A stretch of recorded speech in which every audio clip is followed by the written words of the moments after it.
Hello students, नमस्कार आप सभी को। आज मैं आप सभी छात्रों छात्राओं के लिए यानी BA part 2 honours fourth paper आप सबके लिए क्लास लेने जा रहा हूँ। फोर्थ पेपर यानी कंपैरेटिव गवर्नमेंट एंड पॉलिटिक्स, तुलनात्मक शासन एवं राजनीति से। आज का टॉपिक है अमेरिकन प्रेसिडेंट यानी अमेरिकी राष्ट्रपति। अमेरिकी राष्ट्रपति विश्व में सभी पदाधिकारियों से ज़्यादा शक्तिशाली हैं। American president is the most powerful person in all over the world. America के राष्ट्रपति की स्थिति अत्यंत उच्च है। अमेरिकी जनता तथा देश में उसको सबसे अधिक सम्मान प्राप्त है। लोग उसके विचारों, भाषणों तथा संदेशों को अत्यंत श्रद्धा के साथ सुनते हैं। प्रतिदिन उसके हजारों चित्र लिए जाते हैं। सैकड़ों व्यक्ति प्रतिदिन उनसे मिलने आते हैं और उसकी डाक का थैला विश्व के समस्त शासनाध्यक्षों के डाक थैलों से अधिक भारी होता है।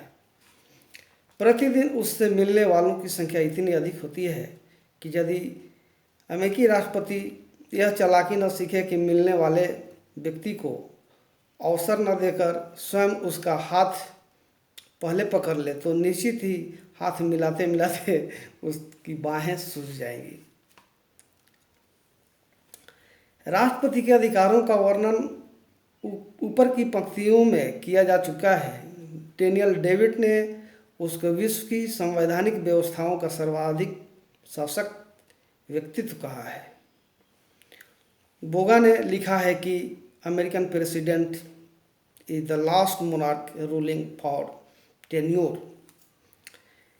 अमेरिका के राष्ट्रपति की स्थिति के संबंध में निकोलस ने उसे राष्ट्र का नेता बताते हुए लिखा है, जब राष्ट्र समस्त राष्ट्र के हित में कार्य करने का विचार करता है तो वह राष्ट्रपति की ओर कार्यवाही के लिए दिखता है। मुर्मू ने राष्ट्रपति के भवन को प्रवचन स्थल बताया है। राष्ट्रपति की शक्तियों और अधिकारों पर प्रकाश डालते हुए विल्सन ने लिखा है, समस्त राष्ट्र ने उसे राष्ट्रपति निर्वाचित किया है और उसे यह ध्यान रहता है कि उसका कोई अन्य राजनीतिक प्रवक्ता नहीं है, केवल उसका उद्घोष ही राष्ट्रीय होता है। उसे एक बार देश का विश्वास तथा प्रशंसा जीत लेने दो और कोई अकेली शक्ति उसका सामना नहीं कर सकती। कई शक्तियों का संगठन भी उसे नहीं हटा सकता। अमेरिकी राष्ट्रपति की शक्ति यानी power and functions of American president के निम्नलिखित यानी अमेरिकी राष्ट्रपति की शक्तियां निम्नलिखित हैं। पहली जो शक्ति है वह है कार्यकारी शक्ति यानी एक्जीक्यूटिव पावर। राष्ट्रपति राष्ट्रीय प्रशासन का मुखिया है। यह देखना उसका कर्तव्य है कि संयुक्त राज्य अमेरिका का संविधान, कानून, संधियां तथा संघीय न्यायालयों द्वारा किए गए न्यायिक निर्णय देश भर में ठीक प्रकार से लागू हों। तदनुसार वह विभिन्न विभागों के उच्च पदाधिकारियों तथा उनके अधीनस्थ कर्मचारियों को भी निर्देश देता है। अपने कार्यकारी कर्तव्यों के पालन में उसका मंत्रिमंडल ही उसकी सहायता करता है। मंत्रिमंडल के सदस्य विभिन्न विभागों के सर्वोच्च पदाधिकारी होते हैं। विभागों के सभी सर्वोच्च पदाधिकारी राष्ट्रपति द्वारा नियुक्त किए जाते हैं और उसके प्रसाद पर्यंत पदारूढ़ यानी सत्तारूढ़ रहते हैं। अतः मंत्रिमंडल राष्ट्रपति का परिवार कहलाता है और वह उसके निर्णय की जगह अपना निर्णय दे सकता है। सीनेट की अनुमति से संघीय सरकार के सभी महत्वपूर्ण पदाधिकारियों को व्यवहारिक रूप से नियुक्त करने के लिए राष्ट्रपति अधिकृत है। अब यह एक परिपाटी सी बन गई है कि सीनेट राष्ट्रपति द्वारा चुने गए विभागीय उच्च अधिकारियों को अनुमति देने से इनकार नहीं करती। ये पदाधिकारी राष्ट्रपति के प्रमुख सलाहकारों तथा विदेशी प्रतिनिधियों के रूप में कार्य करते हैं, परंतु विभिन्न राज्यों में संघीय पदाधिकारियों की नियुक्ति के विषय में राष्ट्रपति सीनेट के उन सदस्यों से जो उस राज्य के ही होते हैं जहां पदाधिकारियों को नियुक्त किया जाना है विचार विमर्श कर लेता है या उनकी इच्छा को भी पूरा करता है। यह प्रथा सीनेट के शिष्टाचार के नाम से प्रसिद्ध है। राष्ट्रपति की शक्ति संबंधी सूची में नियुक्ति की शक्ति सर्वाधिक महत्वपूर्ण तथा प्रभावी शक्तियों में से एक है। राष्ट्रपति के पास एक ऐसा साधन है जिसके द्वारा अनेक संघीय पदाधिकारियों की निष्ठा उसे प्राप्त हो जाती है तथा अपने कार्यक्रम को कार्यान्वित करने के लिए कांग्रेस के सदस्यों की सक्रिय सहायता भी प्राप्त हो जाती है।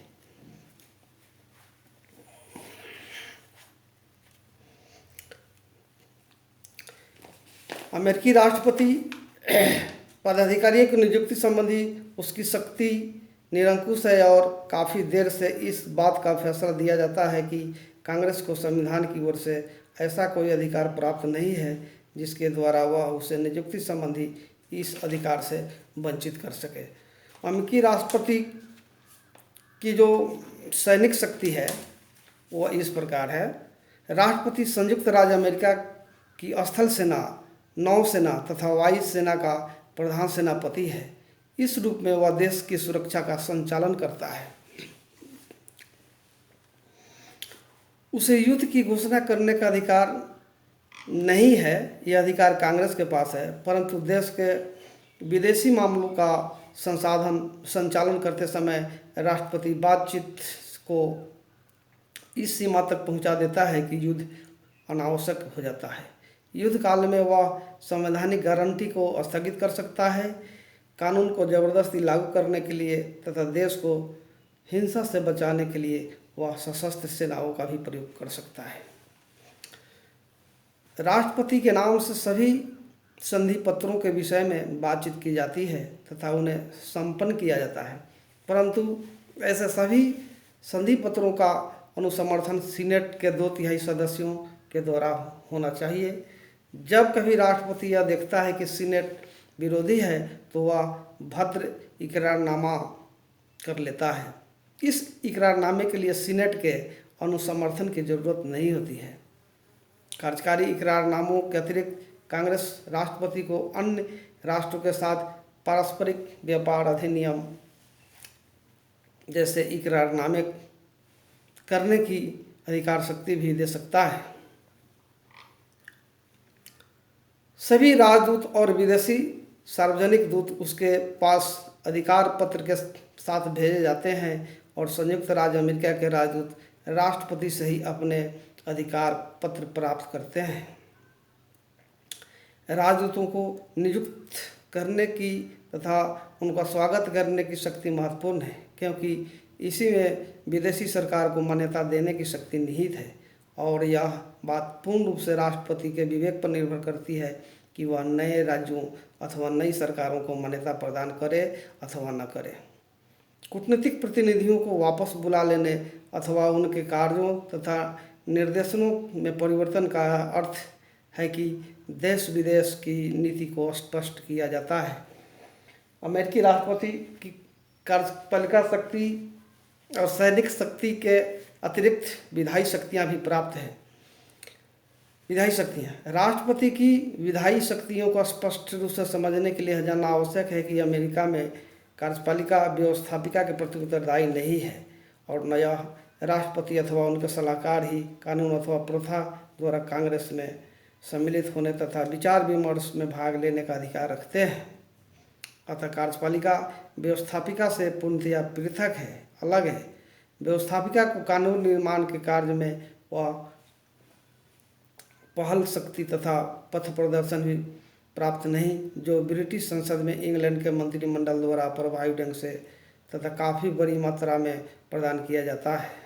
राष्ट्रपति को साधारण सत्रों के अतिरिक्त अन्य सत्र बुलाने तथा कांग्रेस को भंग करने का अधिकार प्राप्त नहीं है। संयुक्त राज्य अमेरिका में व्यवस्थापिका अपने आप ही एकत्र हो जाती है। इस प्रकार ऐसी कोई संवैधानिक व्यवस्था नहीं है। जैसा कि फ्रांस में, जिसके द्वारा वह कांग्रेस को भंग कर सके, तथा इंग्लैंड की भांति इस प्रकार की कोई परिपाटी भी नहीं है। सीनेट तथा प्रतिनिधि सभा का अवधिकाल निश्चित समय तक चलता है। दोनों सदनों में मतभेद हो जाने पर राष्ट्रपति उन्हें उचित समय तक स्थगित भी कर सकता है।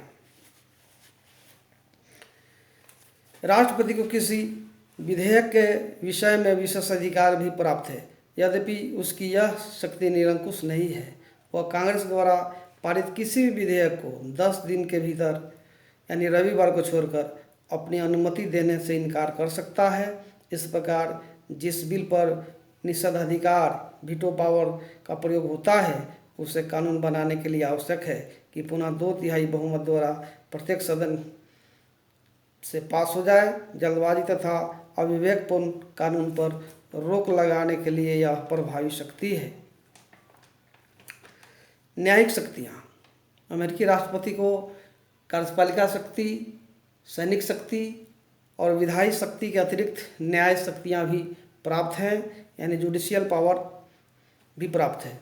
राष्ट्रीय कानून के विरुद्ध किसी भी अपराध के लिए दोष सिद्ध हो जाने से पूर्व तथा उसके बाद राष्ट्रपति को क्षमादान तथा प्राणदंड प्रविलंबन देने की भी शक्ति प्राप्त है। वह व्यक्तियों के किसी समूह को क्षमादान करने का अधिकार रखता है। उपरोक्त अध्ययन से स्पष्ट होता है कि अमेरिकी राष्ट्रपति की शक्तियाँ अनेक हैं तथा उनका विस्तार भी बहुत है। प्रथम नागरिक होने के कारण राष्ट्रपति ही एकमात्र अधिकारी प्रतिनिधि है और सभी मामलों में समस्त राष्ट्र की ओर से वही बोलता है। सभी अमेरिका वासियों की आंखें उस पर लगी रहती हैं क्योंकि समस्त राष्ट्रीय जीवन का वह केंद्र है। राष्ट्रपति राज्य का विधिवत मुखिया है और इंग्लैंड के सम्राट की भांति, जैसा कि बेझट ने लिखा है, प्रतिष्ठापूर्ण कृतियों को करता है। राष्ट्रपति पद इस प्रतीकात्मक स्वरूप ने उसकी व्यवहारिक शक्तियों को बल प्रदान किया है।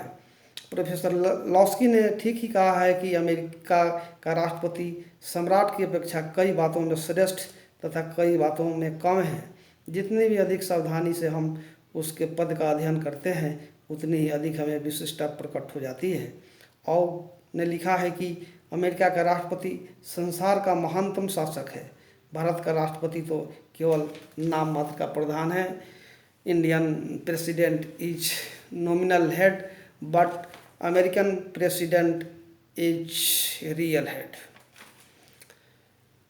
छात्रों, मैं आशा करता हूं कि मेरी इस वीडियो टीचिंग से आप सभी लाभान्वित होंगे और अपनी तैयारी में इसे शामिल करेंगे।